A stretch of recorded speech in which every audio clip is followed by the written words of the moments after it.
Welcome back to Andersen Acres. We are here in the kitchen again, and today we're going to be making cookies. I have my niece coming over, and she does really enjoy cookies. So we are making brown sugar bites. They're little bite-sized cookies that are just full of flavor because they're primarily flavored by butter and brown sugar. So let's get started. First of all, you're going to preheat your oven to 350 degrees Fahrenheit. That should preheat while you're mixing all your ingredients. The next thing we're going to do, we need a half a cup of butter or margarine. You can use margarine, but really you should use butter. The flavor will be all the better. But if all you have is margarine, this can be done with margarine. Next, you want half a cup of brown sugar, tightly packed brown sugar. So when I measured that, it was tightly packed. Then I just loosened it up in the bowl for the video. But tightly packed brown sugar. When you're measuring brown sugar, you almost always need to tightly pack it. That's how you measure brown sugar. You do not typically just measure it out of the container. You need to tightly pack it into your measuring cups. So then we are going to take our mixer. We're going to cream this together. So get your mixer in there. I'm going to turn the volume down on the mixer just because we all know how loud mixers can get. All right, so I will turn this down and we'll just cream this together.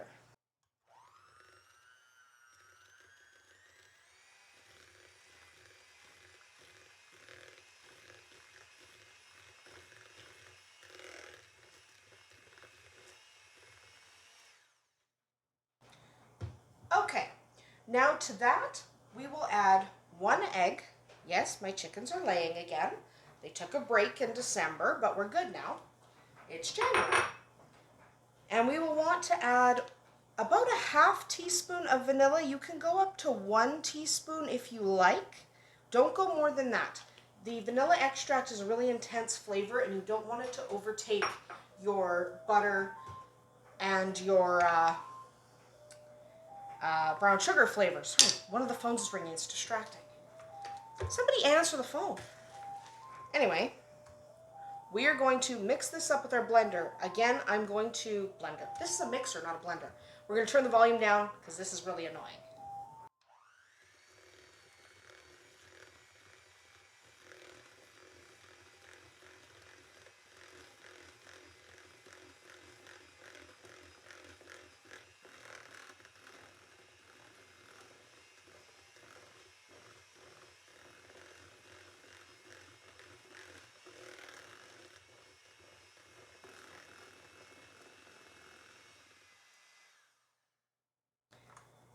There we go.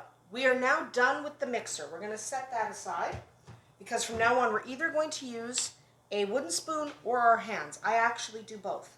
So now we're going to need just really a dash of salt. You don't need a lot of salt, just a dash.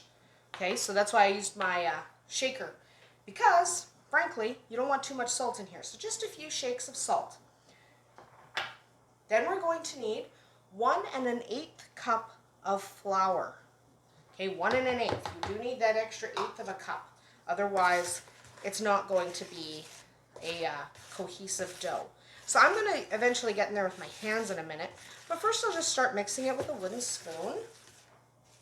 Once it kind of looks crumbly, I'm going to get in there with my hands because that's what I do. You can mix it with a mixer. I don't like to. Okay, I just don't like doing that. I like to incorporate my flours by hand. So that's about good.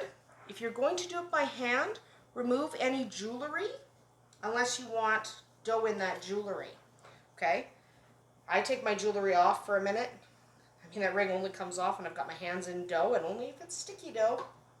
So we're going to get our hands in there.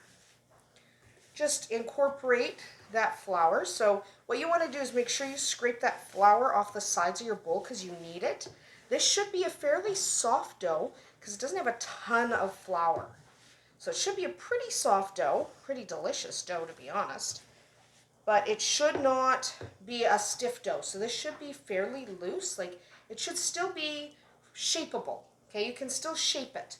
But if you look, that's a pretty loose dough and that's completely fine. That's what we want. These are a nice soft cookie. So we want a nice soft dough. But again, just roll your dough along the sides. Okay? Now what we're going to do, and I'll start off using my little measurer, but I usually end up not doing that. We are going to need our cookie sheet. Dropped a little dough. We need our cookie sheet. Any cookie sheet will do. You can line it with parchment paper. Don't use wax paper. Wax paper tends to light on fire. Don't use wax paper. And we're going to do this by teaspoonfuls. So I have this. I'll put a link to this guy in the description because somebody asked me last time I used it and I forgot to add it. I will try to remember this time. This is tablespoon. That's teaspoon. We're going to take teaspoon. Just drop them with chunks. So just get them out there and drop them. You don't want to flatten them. You just want to leave them exactly the way they are. You don't want to do anything. Yeah, this dough should be fairly sticky, and that's completely fine. There we go. So we're just placing them. It's really easy. Then we are going to bake them at 350 degrees. Remember, we preheated our oven to 350 degrees Fahrenheit. And we're going to bake them for 10 to 12 minutes. I tend to do 10 minutes. You can do 12 minutes. Now, if you were making a bigger cookie, like doing the tablespoon side instead of the teaspoon, then what you could do is bake them a little bit longer. So you might have to go up to 14 minutes. But I'm just doing the teaspoon size. So they only need 10 to 12 minutes. They really don't need much. Remember, don't flatten these cookies. You want them to kind of stick up. So that's a dozen. We'll put this dough aside. You don't have to refrigerate this dough. So I'm just going to shove this dough. There's the oven. Shove that dough to the side. I'll do another batch after.